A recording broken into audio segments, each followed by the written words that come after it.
Nos encuentras en Facebook e Instagram como Heraldo Podcast y en Twitter como El Heraldo de México. Yo soy Mariana Guzmán y puedes seguirme en Twitter como @marianukguzmán. Hasta la próxima.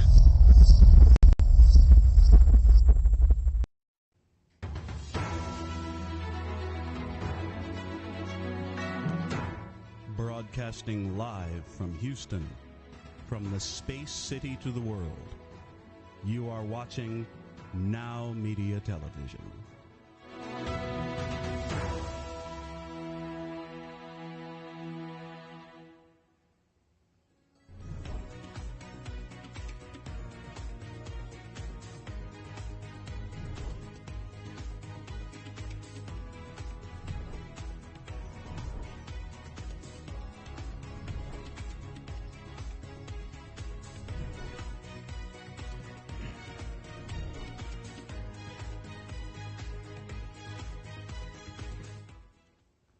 Hello and welcome to Salaam Namaste. Broadcasting from the Now Media studios in Houston, this is Saji Salam. This evening we have a very special guest on the show. We have with us Dr. Jame Abraham, who is the chairman of Medical Oncology and Hematology at Cleveland Clinic. Dr. Abraham manages over 100 oncologists all over the world. He's also an author of several medical oncology textbooks, some of which are bestsellers. But today, we'll be discussing a very different book, which is Cleveland Notes, which talks about the story of Dr. Abraham from a small village in Kerala to where he is now at Cleveland Clinic. We'll also discuss, of course, oncology, the newer developments in oncology, and many more topics. Welcome to the show, Dr. Jame Abraham. Thank you, Dr. Saji. Really appreciate it. Thank you for having me. All righty, so let's dive right in, Dr. Abraham. Well, maybe we talk about Cleveland Notes, maybe, so that gives a little bit of a background of what that book is all about, because it's very different from the other books that you have authored. I think you've authored like 5, 6 other books on oncology. But let's talk about Cleveland Notes for a second. Again, thank you. Thank you for the opportunity to talk about my background and my book. So, as you mentioned, it's a memoir. I try to paint my journey from a small place.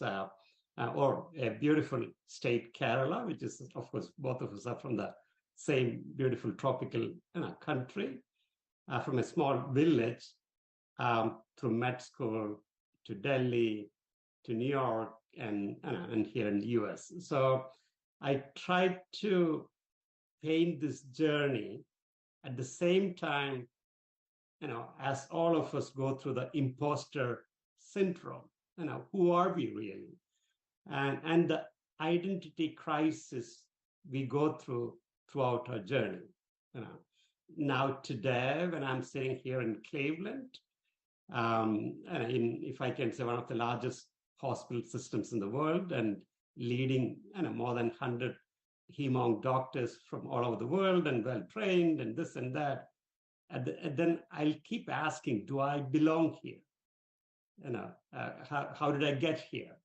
At the end of the day, I'm still the same boy from a small village in Kerala. I think that's a very interesting topic that you bring up, Jane, because many successful people are dealing with the same situation, right? So how do we deal with success? I mean, we see, hear a lot about dealing with failure, right? You find so many books about dealing with failure, but I think I'm running into a lot of people who are saying the same thing. That is, hey, I'm successful. Am I? Do I deserve to be successful? And I think, like anything else, we found a name for it, and we call it imposter syndrome. But I think that's something which eats into the core of who you are as a person, right? So I'd be glad to learn more about your experience around this, Jane. So absolutely. So you're right, especially people like you and me, from a different background, who look around, and we don't see many people like us in the boardroom or in the C-suite or in the decision-making table. Or not too many people speak the way we speak, and not too many people have the same experience like ours. So then we ask this question, do I belong? But at the same time, Saji, I really find strength in our journey. I don't think anybody can take that strength out of us because we know what it means to work our way through from a situation. Like even today, people complain about small things almost every day. Then I'll say, we worked of course, you worked in Toronto Medical College, and I worked in Calicut Medical College, and we had really limited resources, and we were creative, and we were helping our patients. So when we come from that kind of a background, and we were creative and we were productive, and then when we come to this environment, I don't think I have much to complain. So I'm grateful every day because I know my roots. And of course, I know that I need to keep, of course, people like me, I need to keep proving myself to the world that I deserve or I belong. So that's kind of the story in this book. And I hope if that can inspire one kid and to take this kind of a journey, I think I'll be really, really happy with my work. I think it's not just one kid. It could be several kids, and the thing that we are also not probably thinking out much is that the world today is global as well. So it might be not just one kid in Kerala, right? As more kids know about it across the world, it will be inspiring to several kids across the world. So I think that's that I think is very important, and it's good that you're taking the lead on this. So thank you for doing this. And when we talk about the work we do and the challenging situations we've been in, and then striving to get to a better place, one of the things I tell my daughter is that hunger is a great motivator, right? I mean, it's not that you and I, didn't grow hungry, but seeing hunger, seeing poverty around you is also makes you, more humble. And I think that is a quality which I find in a lot of the physicians of Indian origin here are very humble, and that is what you keep hearing from a lot of patients. Patients of our friends, yours. I think everybody would recognize that part of it. So that humility is something that comes from seeing adversity, experiencing or witnessing adversity at close range. So that I absolutely agree with you that is a strength that keeps us going, and we should be proud of that. And I one of the things I tell some of our business colleagues is that there are certain things that Harvard cannot teach you, and that is called the street smarts that comes from being in certain situations. And then actually that is a good segue into one of the other questions I have for you, which is, again, in your past, you were a student leader. You were a student leader of medical students. You were the president of the Kerala Medical Medical Association. And how did that shape your thought process, or how you deal with your day-to-day work, managing conflicts and the like? Did you see any parallels from or contributions from that experience coming into your work life? Absolutely. So let me say one more thing, and then I'll come to that question. So I'm really lucky, probably like you and me. I was lucky to be born in Kerala, because you know that our passport for social mobility was the free public education. So I'm a product of free public education, and like you and me, I was including medical school.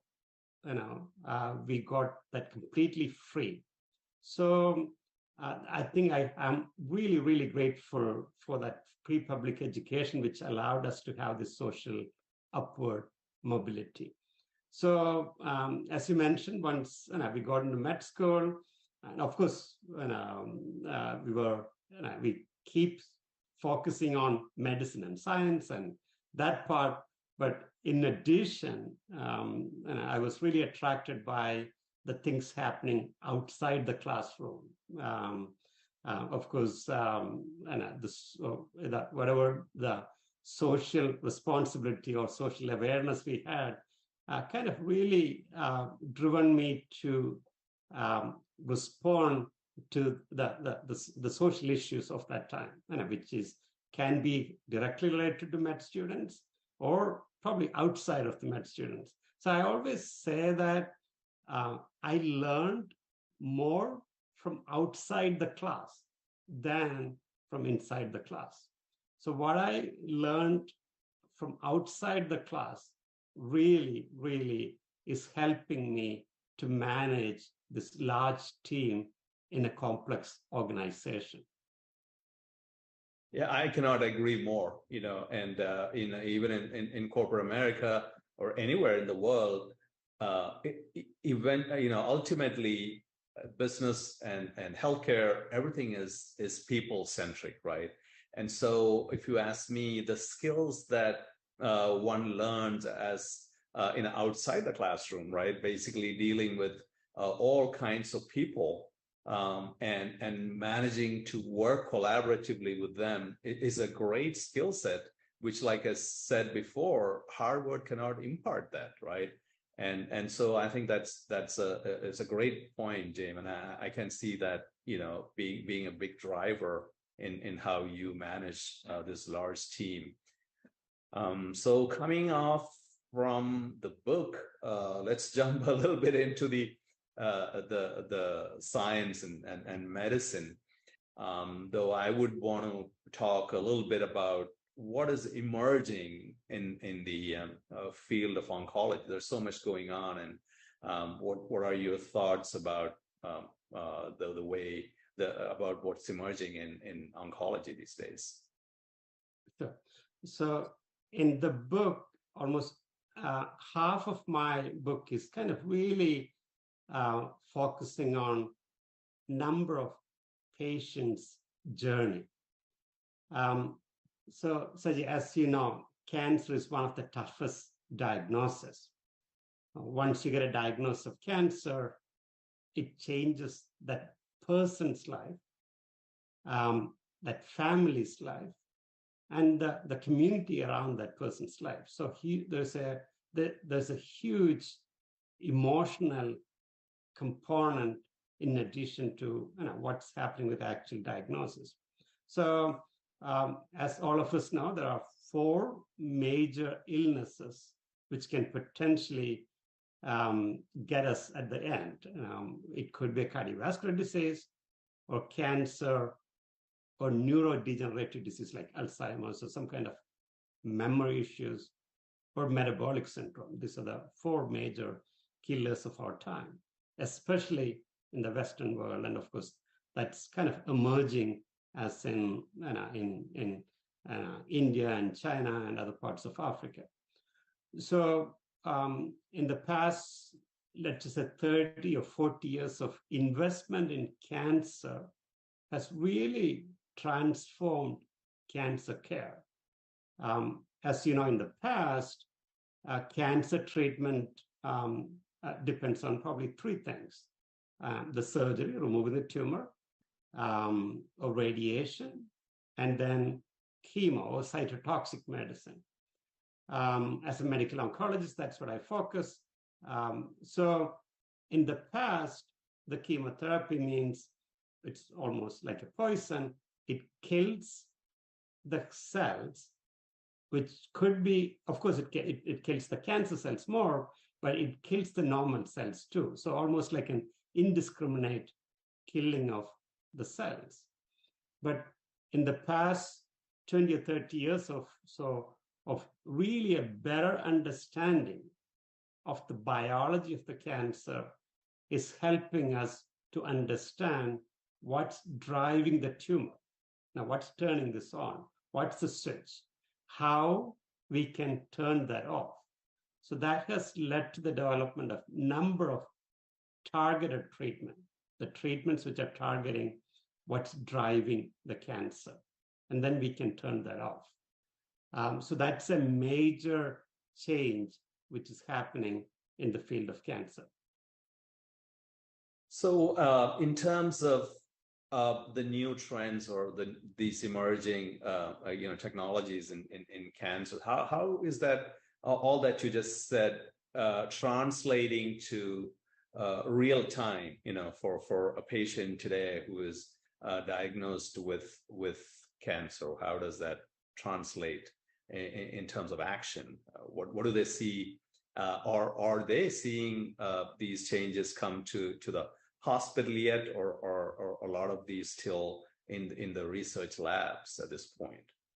No, it's in real life. So like today, I was seeing a patient who had a stage 4 cancer about 3 or 4 years back, and a highly aggressive triple negative cancer. But because of some of the specific treatments, immunotherapy, targeted treatments, the patient is in complete remission. And so today we are able to select the treatments based upon the biology of the tumor. Second, these treatments have less side effects. And third, that will allow the patient to have a better quality of life. So we are making real-time improvement in patients' lives. So at this point, are we? How far are we from personalized medicine in oncology? Are we able to do genetic testing, and how far ahead are we on the genetic testing side of things when it comes to oncology? Yeah, that's a really good question. And as you're kind of implying, personalized or genomic medicine is really transforming the cancer treatment. So when we talk about personalized medicine or genetic testing, there are multiple things. So there are two things I'll highlight. When we talk about genetic testing, one type of genetic testing is like a person with a diagnosis of cancer, do they carry an abnormal gene that makes them high risk for certain cancers? Like, let's say somebody has a strong family history of breast cancer or ovarian cancer. We can do the gene testing, and potentially they may carry a gene known as BRCA1 or BRCA2. If they have that gene, that will allow us to prevent further cancers in that person. That's one. Second, we can select treatments which can target that BRCA gene. So it's a targeted treatment. And then this will also allow us to test their family members who are not affected by cancer and prevent cancers in them. So that's a so-called hereditary cancers or germline testing. But the other thing which is really almost like an explosion of knowledge, is testing the tumor to understand what's happening within the tumor, so-called somatic testing, understand what's happening within the tumor, then finding treatments which are specifically targeting those mutations. Now, so in breast cancer, in lung cancer, lung cancer at some point, it's still a serious diagnosis, but we have a number of new treatments based upon this kind of germline and this kind of testing, somatic testing. We can specifically select tablets or even infusions based upon that. So it's really, really changing, Saj. Oh, okay. That's really good to know. And I think, I don't want to go off topic too much, but, I think that a related topic would be also getting this to the common man, right? And how are we getting there? And to just to talk about that, I think BRCA gene testing, right, came into a lot of focus when I think Angelina Jolie tested for it. And that's when the world then started, hey, let me do this too, right? So there's there's the pros and cons of that. But in terms of the knowledge dissemination to the general public, are you happy with what is being done right now in that space? And what are your thoughts on that? Right. For the germline testing, then you're right. There are, after the Angelina Jolie's news came out, so-called Angelina Jolie effect. So a lot of people, without really understanding why she did that testing, she did that testing because her mom had an ovarian cancer and died at a young age, and that led her to do the testing and eventually do prophylactic surgical procedure. So if we do the testing in the right context, we can really prevent cancers. And I think in the Western world, the understanding is better, or it's getting better. And so we've been doing this testing since 2002 or 2003 or so. The genes were identified in 94 and 97. So it's getting better here. But in many other parts of the world, especially in India, there is still skepticism about this test. But I strongly believe in the right setting, after proper counseling, if we can do this testing, we can prevent cancers in that particular person and in their family members.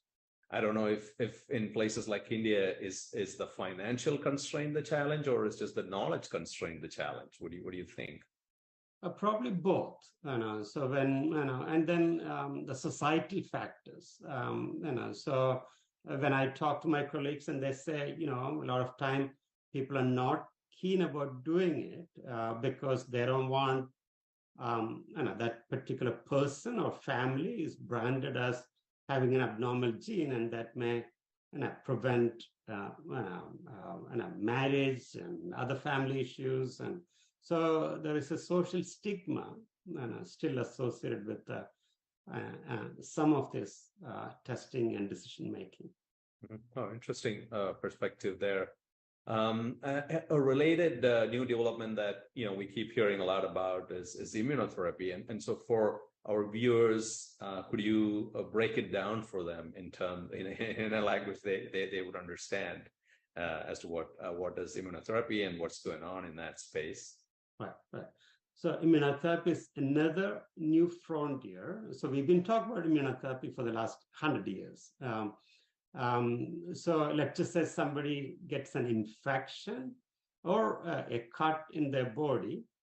Our body mounts an immune response to get rid of that infection or that cut or infection.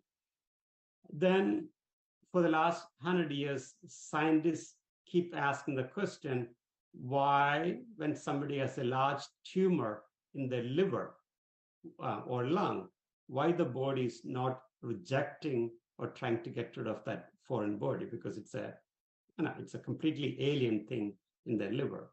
So the studies in the past, let's say 30 or 40 years or so, has clearly showed us what's preventing the body. There are certain brakes or accelerator within the immune system, kind of holding the body back, our immune cells, holding our immune cells or preventing our immune cells to mount that immune attack or response. So those what we call as PD-1 or PD-L1. So again, I know you're calling from Houston, and so Dr. Jame Abraham, who got Nobel Prize 3 years back, who's actually one of the pioneers in immunotherapy, who works at MD Anderson in Houston. So Dr. Allison's work proved we can find certain monoclonal antibodies, what we call as PD-1 or PD-L1 or CTLA-4 inhibitors. We can take that brake off and allow the immune system to fight the tumor so that our own body's immune system can get rid of the cancer. So that's really revolutionizing the cancer treatment, especially in some of the toughest cancers. I'm sure you're fully aware of the story of our former president, Jimmy Carter, who was diagnosed with metastatic melanoma, melanoma in the brain, about, I think it's almost 6 or 7 years, and right. He has been in complete remission with an immunotherapy. So that's the question a lot of people ask, and so it's good to see that we are moving at a pace where things are really getting to the bedside and making impact to life of the patients.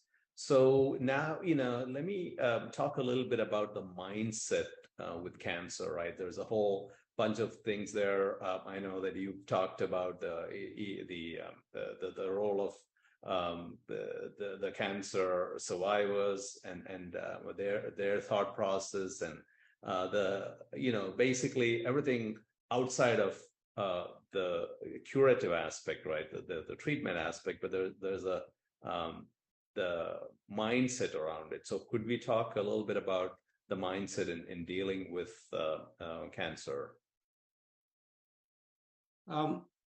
As I mentioned earlier on, cancer is still the toughest or the scariest term in English dictionary. Yeah. It doesn't matter who you are. You can be the king or the senator or a common man. Cancer, once you hear the term cancer, it changes that person's life completely.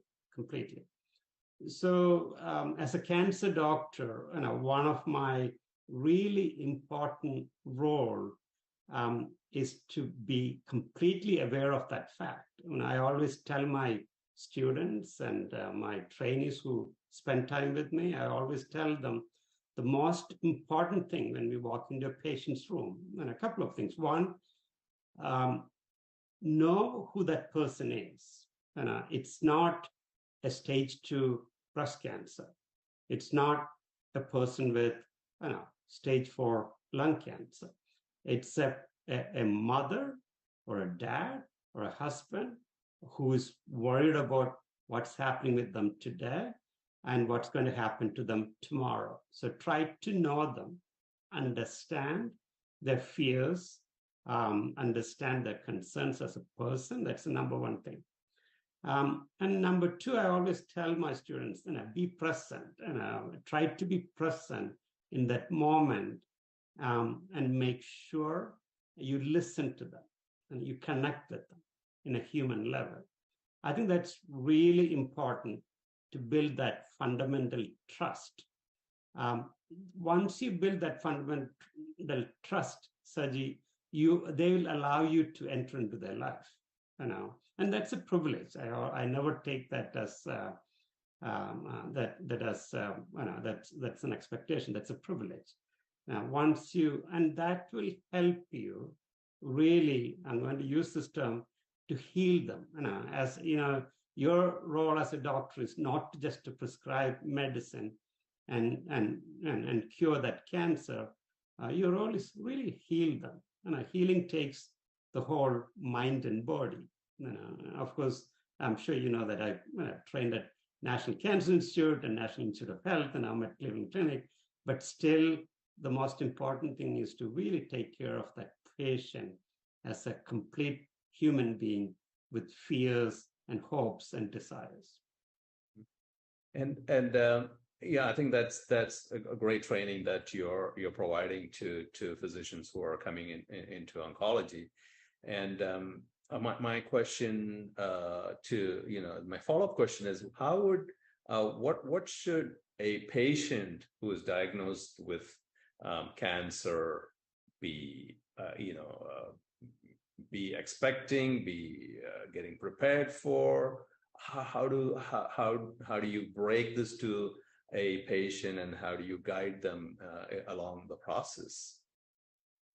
So usually what I tell them when somebody get a diagnosis of cancer, one of the most important things is they need to find a team whom they are really comfortable. So make sure you find a team. It can be anybody. Find a team who cares for you. Then of course, it's a shared decision making. Let's just say somebody has a stage 3 breast cancer. I always tell them at the end of the day, you are the one who is making the decision, and we are making it together. So you need to really empower the patient to ask questions and then make that decision together. And if the doctor or the team is not allowing you to have that shared decision making, I think the patient should question, am I with the right team? And then, as you said, we should be allowing the patient to ask all the questions, and there's no silly question, because, of course, as a doctor, I'm focused about curing that cancer or killing the cancer cells. They are probably more worried about the hair loss or the nausea vomiting, or can I get to my son's graduation 2 weeks? So I think there should be a clear communication between the patient and the provider. So we bring a team together, of course, in addition to the doctors, there's nurses and care coordinators, social workers, the psychologists. They all work with the patient to address all these different aspects of their daily life. Oh, that very, very good perspective there, Jame. I have another question, and we keep hearing a lot about artificial intelligence, and it's popping all over. We see that in various spheres. And what do you see the role of artificial intelligence being in oncology? Where do you see that going? Or is this something that physicians can leverage? What do you see there in that space? So I'm still learning what this means, like all of us. But I think the AI will clearly transform what we do on a daily basis. So let's just think about different aspects of the medicine. Let's just say pathologists or radiologists. Pathologists are looking at a slide, and they are looking at the pattern, right? The radiologist is looking at the images, and they're looking at the patterns. So pattern recognition, I'm sure our human brain is pretty good in recognizing the pattern, but I think the AI will do, or potentially can do, a better job in recognizing the pattern because of the computing power. So in many areas, from diagnosis like pathology to radiology to the genomic information, as an oncologist, we get this 50 pages of genomic information. And it's confusing, and it's confusing for us.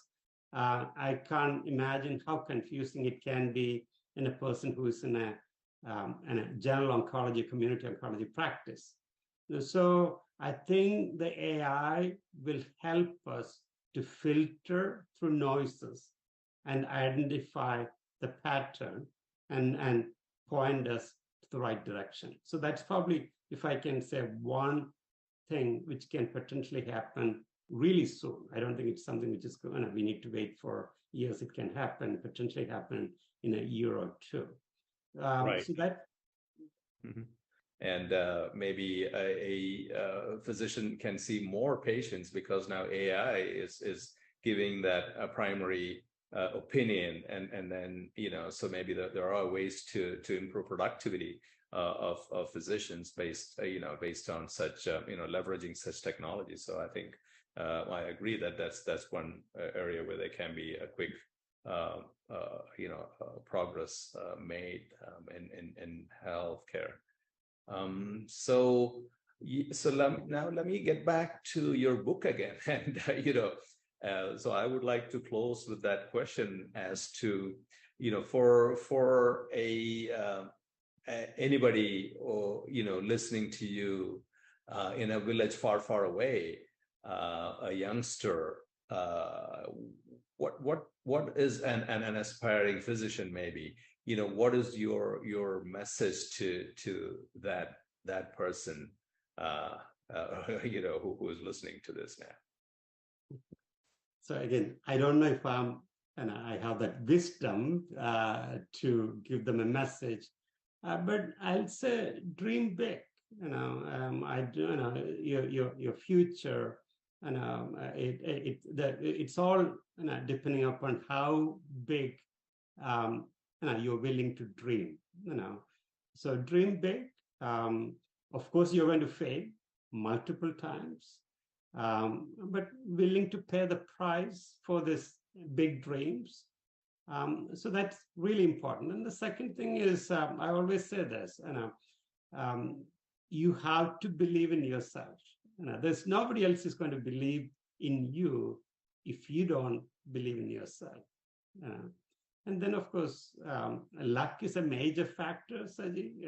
You know that our many outliers really help us in taking us through this path. And of course, luck we cannot change, but our determination, our willingness to get up and move forward with every fall or every failure, and focusing on what's ahead is extremely important.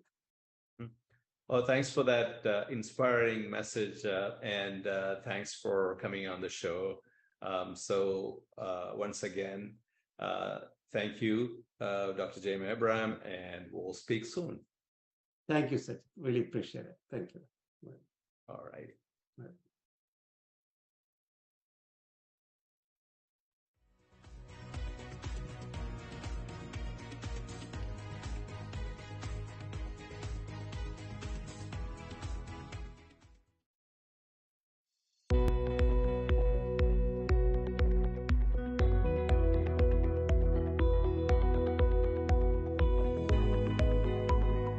According to the FBI, a robbery occurs every 13 seconds.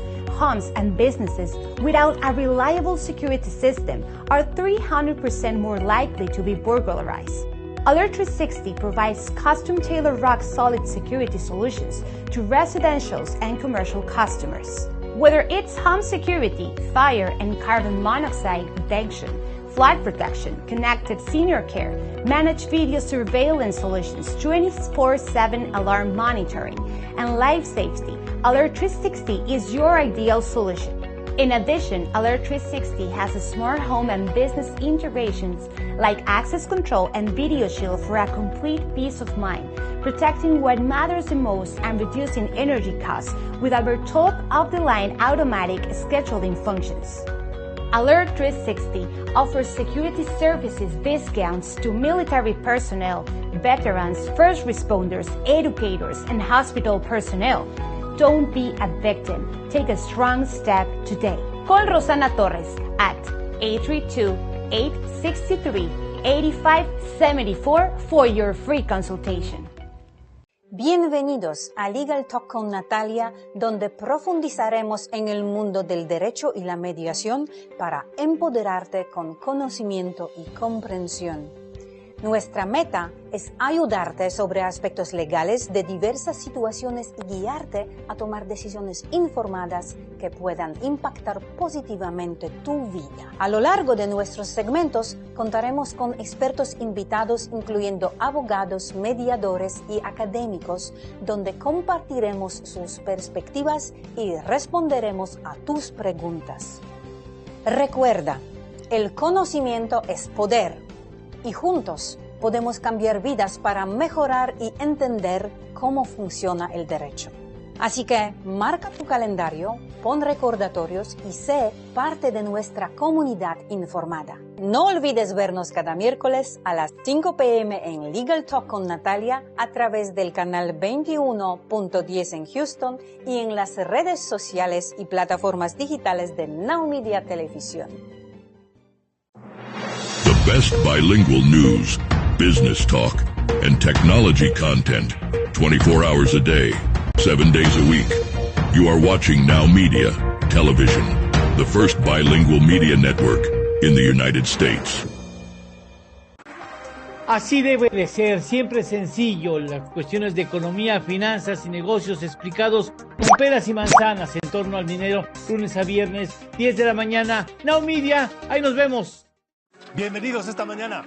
¡Comenzamos!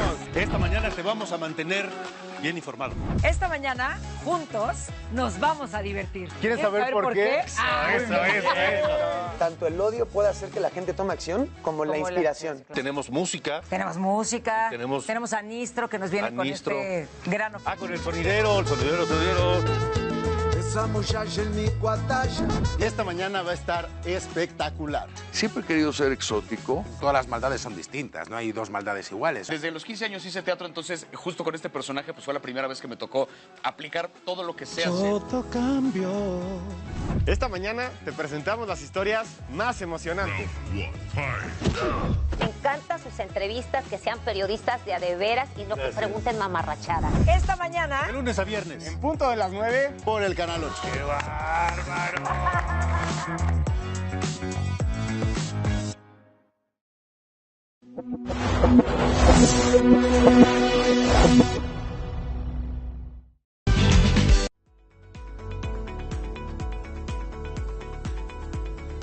Tell me, are you looking to sell a house or buy a home?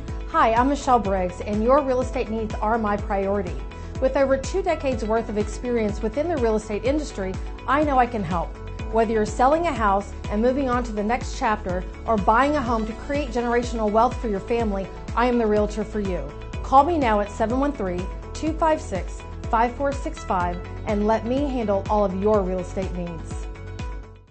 ¿Quieres tener el mejor recuerdo de bodas, original, exclusivo y fuera de lo común? Entra a www.larevistadetuboda.mx o visítanos en nuestra página de Instagram o Facebook. Descubre todo lo que puede quedar plasmado en el recuerdo que siempre soñaste. Reportajes, entrevistas, un diseño personalizado, sesiones fotográficas y mucho más. Solo en la revista de tu boda.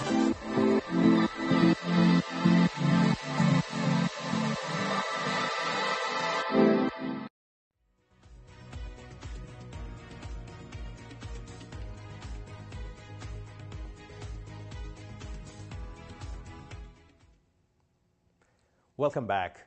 In today's Bollywood segment, we look at some of the box office reports, some of the inner workings of Bollywood, such as the marketing, some of the conflicts that happen when movies are shot, and some innovative strategies that are used to get Bollywood right in front of you. Enjoy the section.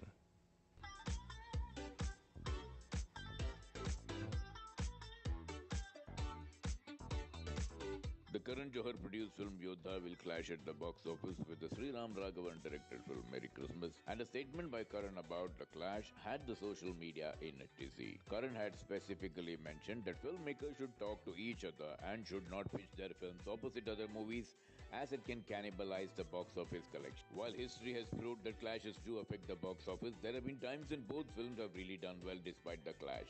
Top of the mind recall is the clash between the Farah Khan directed Shah Rukh Khan and Deepika Padukone starrer film Om Shanti Om.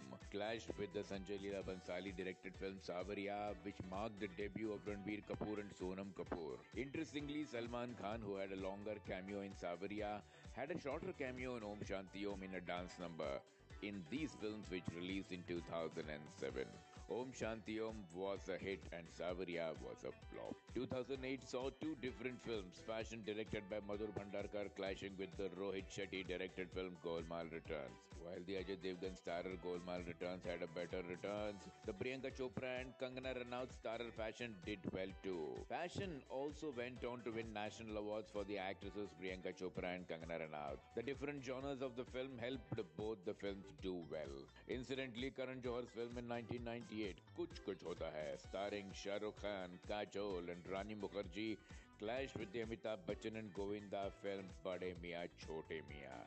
And both these films went on to do well, proving that Karan should not be the man who should be complaining about box office clashes. The year 2000 saw a clash between two big filmmakers and production houses of the Chopras. Vidu Vinod Chopra had made the Hrithik Roshan, Sanjay Dutt and Preeti Zinta starrer film Mission Kashmir, and Yash Chopra produced Mohabbatein for his son Aditya Chopra as a director, with Amitabh Bachchan, Shah Rukh Khan and Aishwarya Rai leading the cast. Both the films had a good box office. Another big clash was again as ugly as the Om Shanti Om and Savarya clash, and that was that of Dilwale and Bajirao Mastani. Rohit Shetty's Dilwale, starring Shah Rukh Khan, Kajol, Varun Dhawan and Kriti Sanon, released along with the Sanjay Leela Bhansali film Bajirao Mastani, starring Ranveer Singh, Priyanka Chopra and Deepika Padukone. This time around, Bajirao Mastani went on to be a hit and Dilwale did not match up to the hype. One of the biggest clashes, however, is the one when Amir Khan's film clashed with Sunny Deol's Gadar in 2001. While the Amir Khan film was touted to be much bigger, Gadar went on to become the biggest ever hit in Hindi cinema till 2001. Lagan also had its share of success and went on to be nominated in the top 5 films for the Oscar award. Another big fight took place when Ajay Devgan's film Son of Sardar released opposite Yash Chopra's film Jab Tak Hai Jaan, starring Shah Rukh Khan. Devgan accused the Chopras of manipulating the distributors and even filed a case against Yash Raj Films at the Competition Commission of India. Devgan lost the case, but both films ended up doing well, though Son of Sardar did not do what Ajay Devgan thought it would do. Another Yash Chopra directorial, Veer Zara, was also in a clash mode when it clashed with the Akshay Kumar starrer Aitraz. While Chopra's film starring SRK, Rani Mukherjee and Preeti Zinta did well, Aitraz too was a success. Incidentally, the color version of Mughal-e-Azam also released at the same time, and it did well too.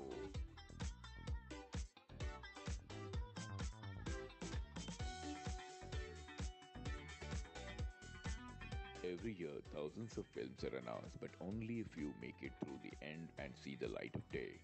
Not just with newcomers or lesser-known actors. Many times these films feature some of the biggest stars, and yet due to unforeseen circumstances, these promising projects are shelved. A while ago, maverick filmmaker Sanjay Leela Bhansali announced this film Inshallah with Salman Khan and Alia Bhatt, which was to be an unusual love story. But then Salman wanted some changes in the script, and Sanjay was not too keen to change anything from his film and decided not to make the film at all. A lot has been said about Mukul Anand's directorial that was shot 30 to 40% before his unfortunate and untimely demise. However, a couple of his film songs were released later, which became highly popular, including the chartbuster Suno Gaur Se Duniya Walo.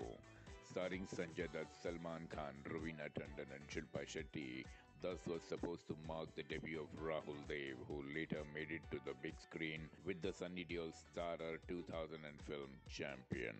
Shekhar Kapoor directed Aamir Khan, Raveena Tandon and Rekha in a time travel-based film called Time Machine. The plot of the film was about a young man played by Aamir Khan who uses a scientist's time machine to travel back in time in search of his parents, played by Naseeruddin Shah and Rekha. The film was 80% complete before it ran into financial difficulties. Even Ram Gopal Verma once announced Time Machine with Shah Rukh Khan but shelved it after differences with the actor. Meanwhile, Shekhar also announced The Pani with Sushant Singh Rajput. The film had many changes of producers before it was shelved. After the blockbuster success of films like Hero and Karma, Subhash Ghai roped in Amitabh Bachchan for a film called Deva. It pitted Big B against Lilliput, who played the main antagonist. The film also featured Shammi Kapoor and Meenakshi Seshadri.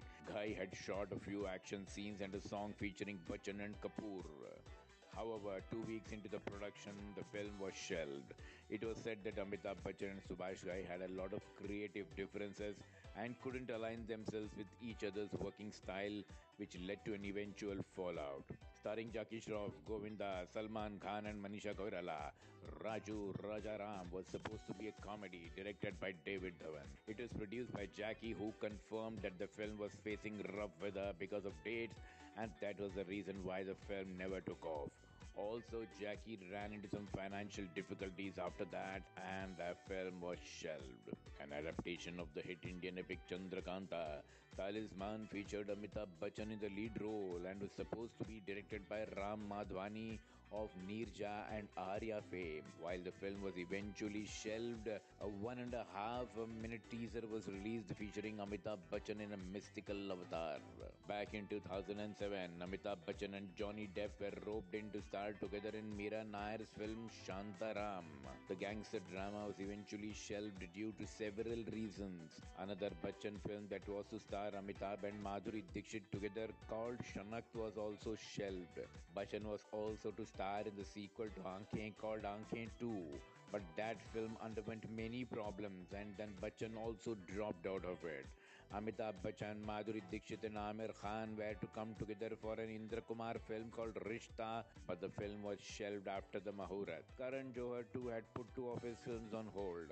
One of them, Takht, was his own directorial and was to star Anil Kapoor along with Ranveer Singh, Vicky Kaushal, Alia Bhatt, Janhvi Kapoor and Kareena Kapoor among others, but was shelved due to the pandemic. Meanwhile, Karan had also shot a film called Dostana 2 with Karthik Aaryan and Janhvi Kapoor in the lead, with Colin D'Cunha as the director. The film was stopped due to creative differences and allegedly has also been shelved. Another Karan Johar production that was shelved was a film called Shuddhi with Varun Dhawan and Alia Bhatt. Rajkumar Hirani announced this film Munna Bhai Chale America with Sanjay Dutt and Arshad Varsi, but the film produced by Vidhu Vinod Chopra did not move beyond the announcement. Because I am a student of cinema. I look up to cinema. I want to make better cinema. It is not selfish. You can't make something better and if it's not greater than you. Hope you enjoyed the show tonight. Thanks for watching, and we'll see you same time next week.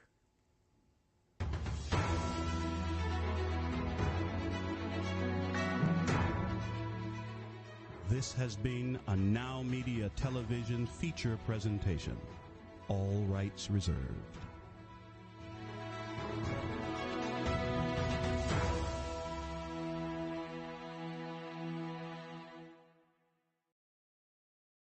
Oye, Lily dice que AT&T le da a todos las mejores ofertas. Minus the air quotes.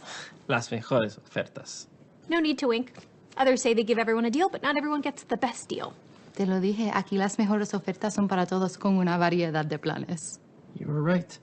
Is she always right? Always. En AT&T les damos a todos nuestras mejores ofertas en cada smartphone.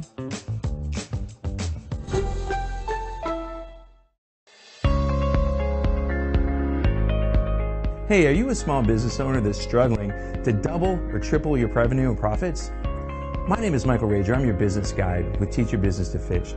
Our success operating system will help you double or triple your profits every 2 to 3 years while actually maintaining some semblance of a home life.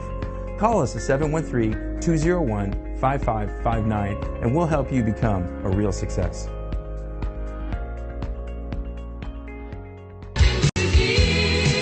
En esta era digital, las tarjetas de presentación de negocio son cosa del pasado. De hecho, la mayoría de las personas que las reciben las pierden en cuestión de minutos. La videotarjeta de negocios de Now Media es un video de su negocio especialmente creado por nuestros expertos con toda su información de contacto, los productos y servicios de su negocio y puede ser enviado de manera rápida utilizando su teléfono móvil. Cientos de negocios ya están viendo la diferencia. Llámenos hoy al 832-384-9588. Hey, Lily says AT&T is giving everyone their best deals. Minus the air quotes. Best deals. No need to wink. Others say they give everyone a deal, but not everyone gets the best deal. Told you, the best deals are for everyone here, with a choice of plans. You were right. Is she always right? Always. At AT&T, we give everyone our best deals on every smartphone.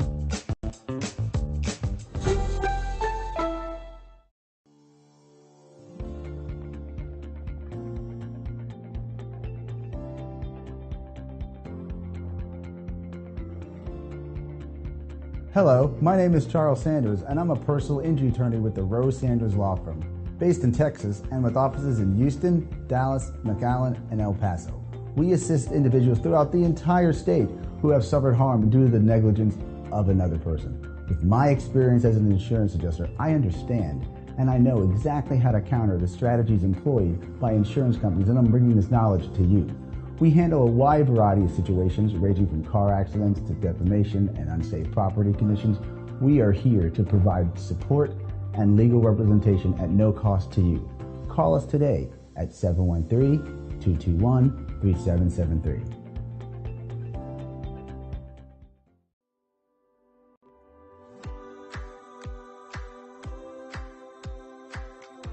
As a home or business owner, it can be tough to find a painting company that you can rely on. Look no further. Hi, I'm Courtney Hughes, owner of 360 Painting West Houston, your go-to painting company for residential and commercial needs. 360 Painting's mission is simple. We want to provide you with the highest quality finish and the best painting experience possible. Our company's residential and commercial painting services are founded on 3 core values. First, quality. We ensure the use of premium paints, high-quality finishes, and proven painting methods. Second, professionalism. We are committed to professional and responsive painting services. We coordinate and plan projects around your schedule and will treat your property with the utmost respect. And lastly, customer service.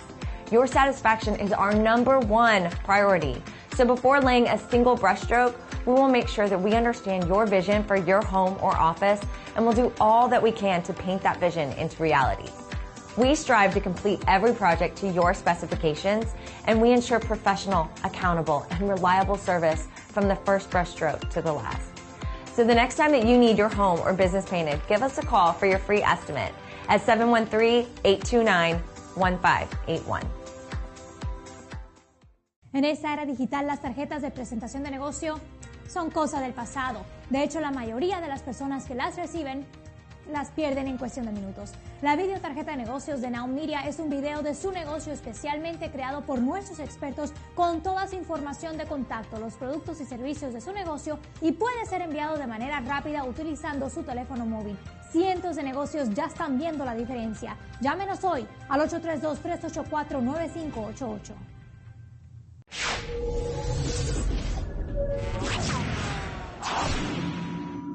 Según el FBI, un robo ocurre cada 13 segundos. Los hogares y negocios sin un sistema de seguridad confiable tienen 300% más de probabilidades de ser robados. Alert 360 proporciona soluciones de seguridad sólidas y personalizadas a clientes residenciales y comerciales, ya sea seguridad en el hogar, detección de incendios y monóxido de carbono, protección contra inundaciones, atención conectada para personas mayores, soluciones de vigilancia administradas por video. monitoreo de alarma las 24 horas al día, 7 días a la semana y seguridad de personas.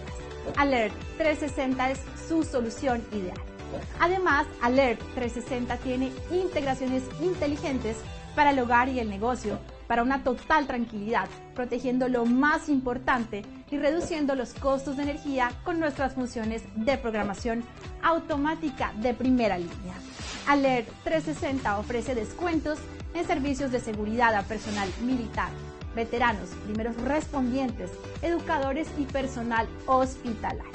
No seas víctima, da un paso fuerte hoy. Llame a Rosana Torres al 832-863-8574 para su consulta gratuita.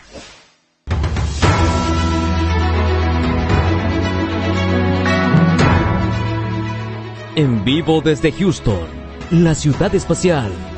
Esto es Now Media Televisión.